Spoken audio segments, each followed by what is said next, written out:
this evening out more? Yes, I do, Meha.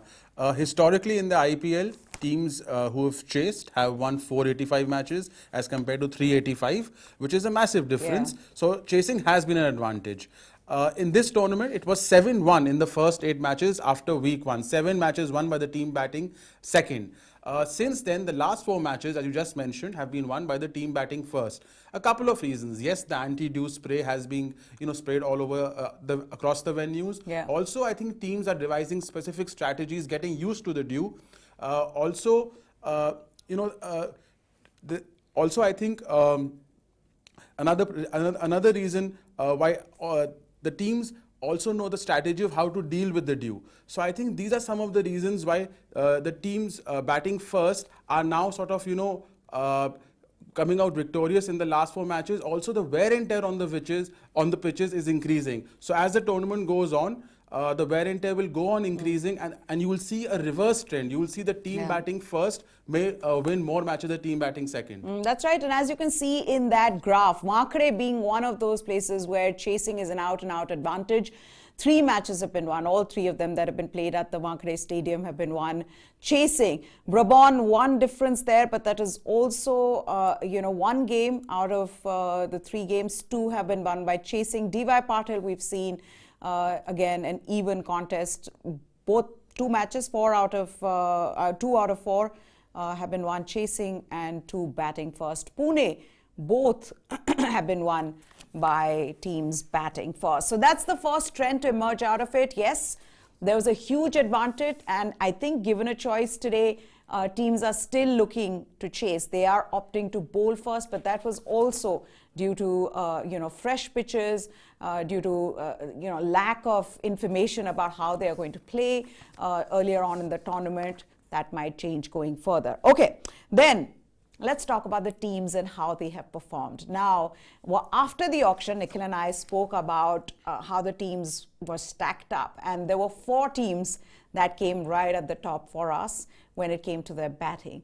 And no surprises that all those 4 teams have done well so far in the tournament when it comes to their batting. Do you want to take them through the strike rates for the 4 teams? Who are the top 4 teams who've done well with their batting? So, according to batting strike rate in this tournament, Rajasthan Royals are the only team who have a strike rate of more than 10 or a run rate of more than 10.07. They're followed by Punjab Kings, not surprising. They have the best depth in their batting. Lucknow Super Giants, again not surprising, a lot of all-rounders. And Delhi Capitals. Delhi Capitals has the best, top 3 out of the top 4 in the tournaments. So these 4 teams have the best batting strike rate in the tournament. The batting strike rate, if you see Rajasthan Royals in particular, Meha, the reason why they've done well is not only because of the batting, but also because of the bowling. But in particular, the batting, if you see, it's the highest batting strike rate in the tournament. Both their totals have been in excess of 190 in the tournament. Butler has stood out. He is the only person who's made a century so far in the tournament. Samson was the player of the match. A brilliant 50 against SRH, and Hitmaier, he's been the surprise package. Remember, we were all questioning and criticizing the amount, why has he gone for such a high price? But look at his strike rate. He's played 2 cameos in the tournament, so he is performing at number 5 and 6, and therefore Rajasthan Royals find themselves at the top of the table. We're going to talk about the bowling soon, but the batting is clicking, and bowling was the stronger suit. That's right. And what has worked out so well for Rajasthan Royals is that it is the strongest bowling unit as well in the tournament so far. And Rajasthan, if they go like the way they've been going so far, you can see them go for the title. I mean, this is a team that looks balanced, and if you look at their bowling as well, Yuzvendra Chahal, 5 wickets is a strike rate of 9.6, economy of 6. Yuzvendra Chahal in the last game, how brilliant was he, getting 3 wickets. Then Prasidh Krishna. That's the thing with Rajasthan Royals, that there is no respite for the opposition when it comes to Rajasthan's bowling. If Prasidh Krishna won't get you, Trent Boult will. If Yuzvendra Chahal won't get you, Ashwin will. They've covered all the bases. Look at Trent Boult, an economy of 3.4 in the power play, second best in the tournament. Ashwin controlling the middle overs. So they have basically have overs 1 to 16 in their control. If you have 1 to 16 in their control, the match is over. You don't need to go to the death overs. So death overs is a problem for them, but such strong is their bowling with 4 match winners that they are finishing matches before you reach the death overs. Yes, so yes, Rajasthan Royals being the best bowling unit of the tournament so far, but which are the other 4 teams? Yes, Rajasthan Royals have Krishna, Bolt, Yuzvendra Chahal and Ravichandran Ashwin, but in number 2 is Kolkata Knight Riders with Umesh Yadav. How good has he been? The orange cap holder, the purple cap holder. To think that Umesh Yadav will start like this, I don't think a lot of people would have given him a chance. But yes, Umesh Yadav, then you have Tim Southee, then of course Varun Chakravarti and Sunil Narine just proving to be too good in those middle overs. Absolutely. And if you see the teams, if you see the top 4 teams in terms of the bowling, Gujarat Titans, who we didn't expect to do so well, but they're bowling again, Rashid, Shami, Loki Ferguson, and then Punjab Kings, Rahul Chahar, Rabada, Vaibhav Arora, surprise package, a swing bowler from Himachal Pradesh. The interesting thing, Meha, is that 3 of these 4 teams, the teams with the best bowling units, are in the top 4 in the points table. Yeah.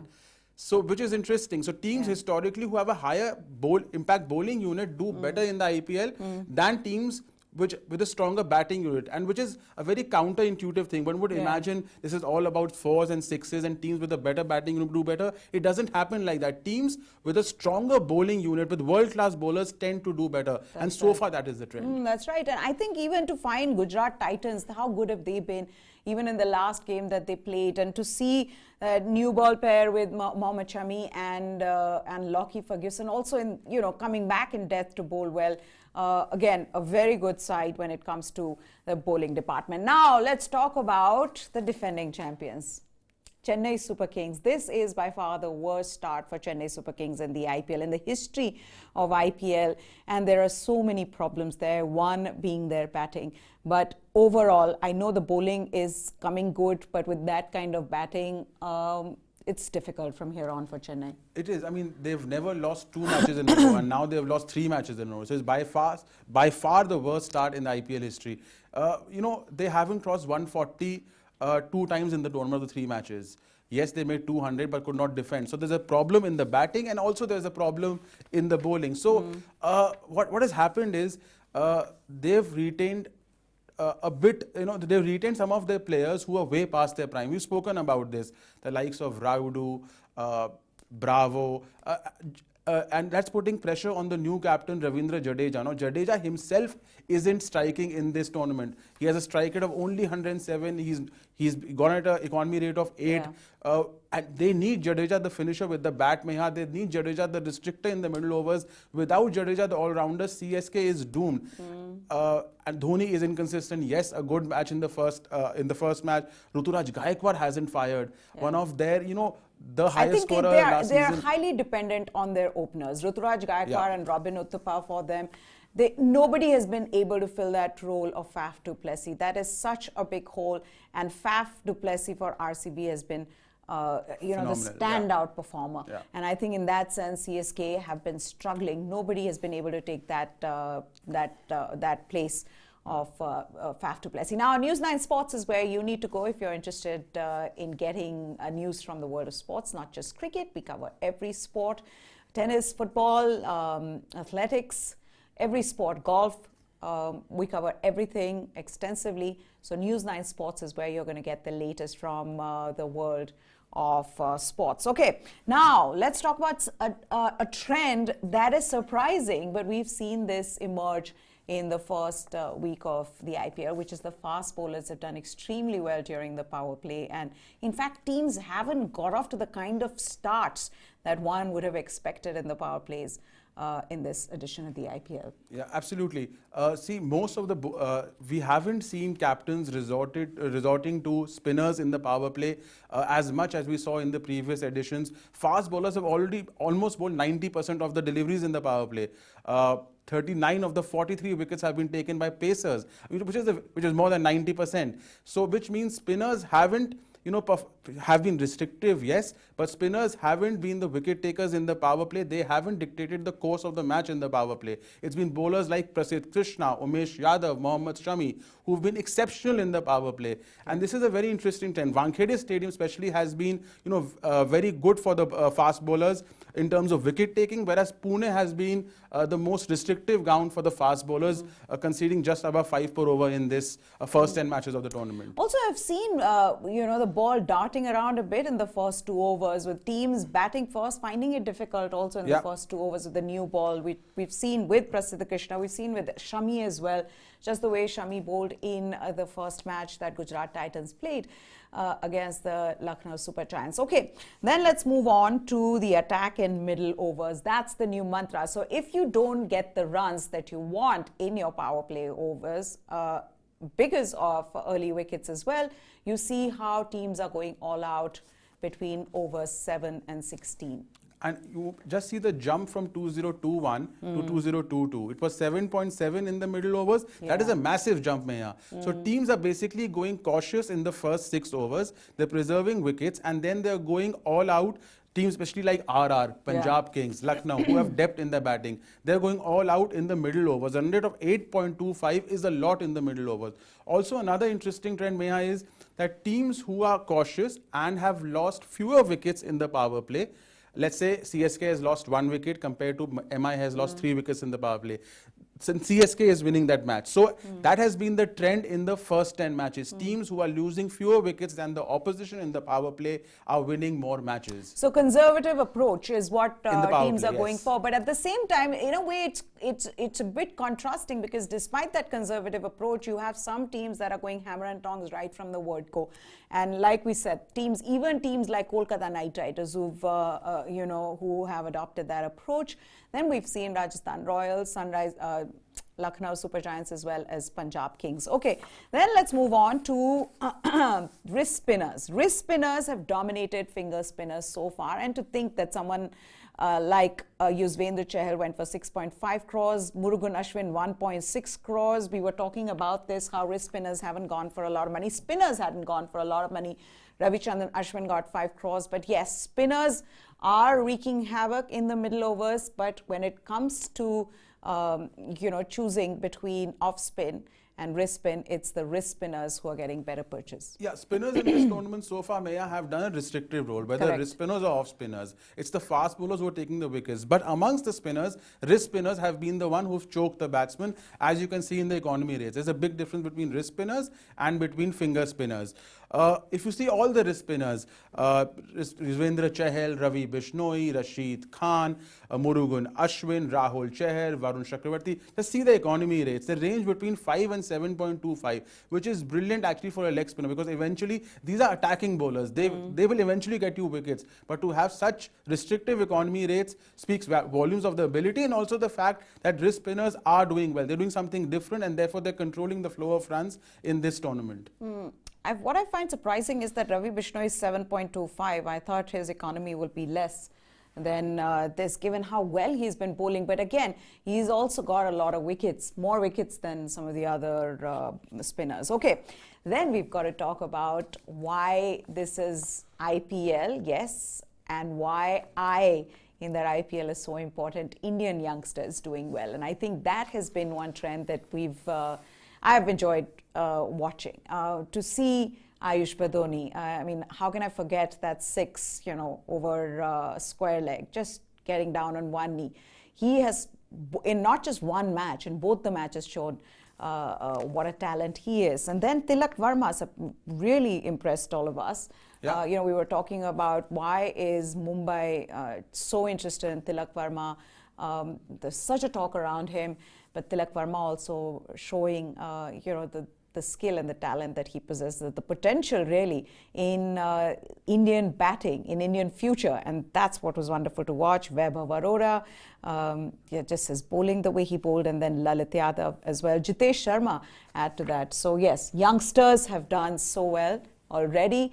And that's why, why IPL has been important for Indian cricket. Absolutely. And, the youngsters, apart from the numbers they've produced, what has stood out for me in the likes of Lalit Yadav and the debutants, Ayush Badoni, Tilak Varma, yes, they come with a big reputation, especially Tilak Varma. Yeah. But they've just, been a natural fit in their respective franchises. It's just that the pressure hasn't gotten to them. The pressure of the biggest stage, the pressure of playing against some of the biggest names ever in limited overs history they're playing with. It's just that they've come there. The way Badoni is batting, he's coming there. He looks confident. He's playing all the strokes against some of the greatest bowlers, overseas bowlers, contemporary fast bowlers. It's that confidence in these Indian youngsters. I think Indian cricket has a good future. That's right. And also, I think IPL's played such a huge role in this, that where these kids can come, youngsters can come and perform like that, get noticed. And this just gives you confidence, as somebody who's been following Indian cricket for that long, who's been covering Indian cricket, that IPL's only got more of these players to hone their skills here in the IPL, and also temperament. I think one huge part is that this generation just knows how to be confident. There is no fear. Okay, then let's move on to who are the highest impact players so far. Who else but Ishan Kishan? The price tag hasn't mattered at all to Ishan Kishan. Then there is Deepak Hooda and Umesh Yadav, we just touched upon it, and Rahul Chahar. Impact players so far in this IPL. Yeah, for me, Ishan Kishan, although MI has lost both their matches, Ishan Kishan has been brilliant with Rohit Sharma at the top of the order. There was pressure on him from last year. His form only got better in the latter half when MI were almost out of the tournament. Yeah. But Ishan Kishan, 250s at a high strike rate of close to 150.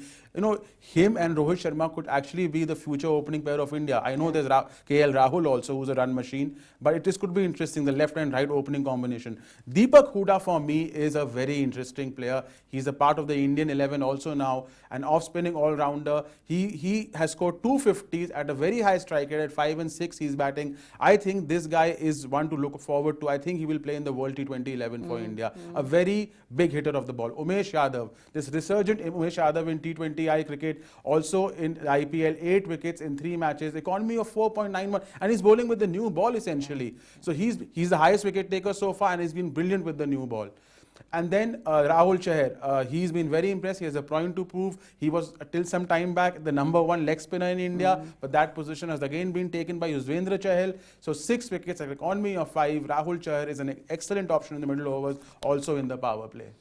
Yes, that's right. So for highest impact players, and rightfully so, they have impacted their games and they've also dazzled us with their performances. But now let's take a look at the points table before we end this show. And who else but Rajasthan Royals right at the top with that net run rate. And that just goes on to show how emphatic their wins have been in the 2 matches that they have played. And that also goes on to show how well this team has started, that you can have a well-balanced team on paper, you can have big names on paper, but how they execute their plans is a completely different matter, and Rajasthan Royals in this IPL so far have managed to do so. Absolutely. The Royals, not only that they have won the 2 matches, but they have won so emphatically. The batting, the bowling, scored 190 plus and 200 in the 2 matches. 4 match winners with the ball, Butler in form, Hitmyer in form, Samson in form. Like, who is not in form? They have 8 match winners in that 11. KKR for me has been a surprise package. KKR has been surprised. I didn't expect them to do so well, start so well.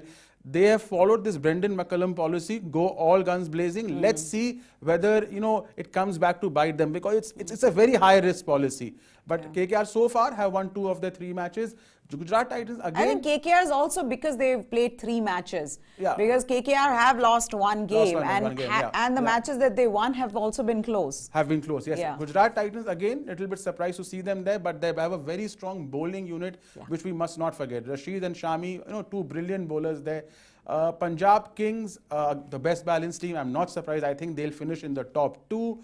Lucknow Super Giants, I'll be surprised if they don't make the playoffs. And as we said in our preview, teams like SRH and CSK, they are languishing at the bottom, and aren't we not surprised? Yeah, but I'm also not surprised that Mumbai is there. I know there are a lot of people talked about them during the auction, but come on, I said this right from the word go, right after the auction, that they have too many of these untested, untried players. They may work, they may not work, and they haven't worked so far for Mumbai Indians. So lying at the bottom of the table, but I still feel for CSK and Mumbai, there's hope. Sunrisers Hyderabad, I don't know, they need to do something radical, like probably have Washington Sundar open the innings or With something. the bat and the ball. Yeah, because he seems to be the only one who's doing well for them. Yeah. So yes, well, that's it on this special. Do join us at 6:30 on our Hindi channel for UP and Uttarakhand, where we'll look ahead to the game that is coming up today. Rajasthan Royals versus Royal Challengers Bangalore. 7 o'clock on our News 9 Sports and News 9 Live. That's where we will go live. We'll build up to that game on our social media.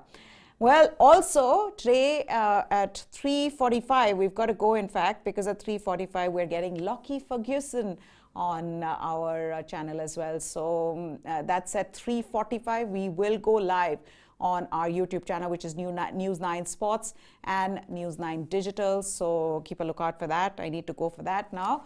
That's it from Nikhil and me. Goodbye. Thanks for watching.